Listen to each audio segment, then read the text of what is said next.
Les crues se forment après de fortes précipitations ou à la suite d'une fonte massive des neiges.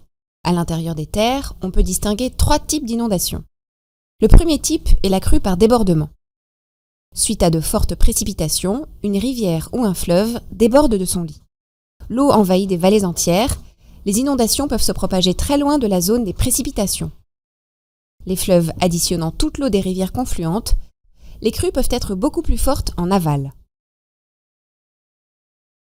Le deuxième type d'inondation est l'accumulation d'eau dans les bassins.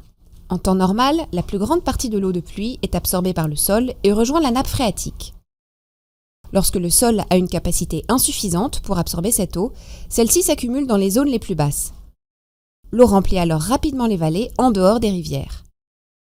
Le troisième type d'inondation est lié à l'urbanisation croissante des zones inondables. Les eaux remontent alors à travers les réseaux d'égouts dans les zones les plus basses. Ce phénomène est accru par la couverture croissante des terres avec des routes, parkings et bâtiments. Sous ces espaces urbanisés, l'eau ne s'écoule plus dans les sous-sols et augmente encore la charge des canalisations.